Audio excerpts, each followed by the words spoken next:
सनतुनि में ईंदड़ पैसे बाबति पुछा गाछा न थियण घुर्जे। एतिरी महांगाई में माण्हू जीअरो कीअं थो रही सघे। क़ौम खे कूड़ा ख़्वाब ॾेखारण जो सिलसिलो हाणे बंदि थियण घुर्जे। असां धमकियुनि साम्हूं झुकण खां इनकार कयो।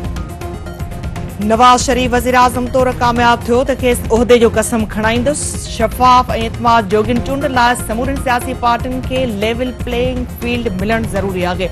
पीटीआई चेयरमैन ऐं फ़ौज में ठाह जूं कोशिशूं नाकाम थियण जा केतिरा ई सबब आहिनि। सदर आरिफ अलवी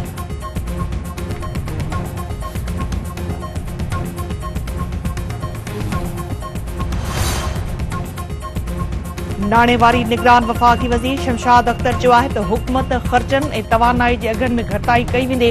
IMF सां मुआहदे तहत तवानाई जे अघनि में घटिताई कई वेंदी। स्टेट बैंक में परॾेही मटासटा जे नाणे जा ज़ख़ीरा 4 अरब रुपयनि मां वधी 7 अरब डॉलर थी चुका आहिनि। सीड़पकारी आणण ऐं वधीक नौकरियुनि जी फराहमी लाइ बि कोशिशूं थी रहियूं आहिनि। फैज़ाबाद धरणे ते कंहिंजो बि एहतिसाब न थियण ते 9 मई सान्यो ॾिसणो पइजी वियो। धरणे बाबति फ़ैसिले तहत न कंहिंखे ज़िम्मेवार करार ॾिनो पियो ऐं नई वरी तशदुद ते एहतिसाब थियो। 5 साल गुज़रण बावजूदि फैज़ाबाद धरणे जे फ़ैसिले ते अमल न थी सघियो। नज़रसानी दरख़्वास्तूं ॿुधणीअ लाइ मुक़रर न थियण सबबि फ़ैसिले ते अमल न थी सघियो। सिंध टीवी नेटवर्क तरफ़ां सिंधी सक़ाफ़त जो ॾिहाड़ो 3 डिसंबर ते मज़लूम न्याणियुनि सां साथ जो वचन जे सिरे हेठि मल्हाइण जे ऐलान खे भरपूर वोट धटे धणियुनि तरफ़ां सिंध टीवी नेटवर्क सां सक़ाफ़ती ॾिहाड़ो भरपूर नमूने मल्हाइण जूं तयारियूं शुरू। मातली वेझो ॻोठ सालिय सुमरो में घोड़नि जी ड्रोड़ ऐं मलाखड़ो। बांझनि भरिसां कोयले जी खाण में मशीन जो पटो टुटण जे नतीजे में 2 पोरियत दॿिजी फोत 2 मरणी।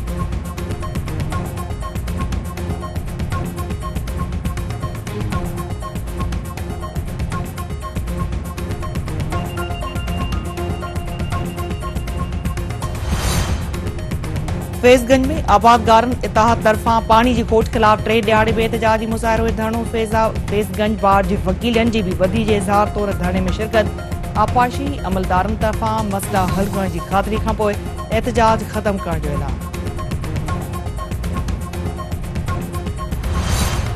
ऐं क्रिकेट वर्ल्ड कप जे ॿिए सेमीफाइनल में ॾखण अफ्रीका ऑस्ट्रेलिया खे कामयाबी लाइ 213 रन्सनि जो टारगेट ॾेई छॾियो। डेविड मिलर जी शानदार सेंचुरी, क्लासिन जो 47 रन्सूं, कप्तान बवामा, डी कॉक, माकरम ऐं ॿिया वॾो स्कोर न करे सघिया।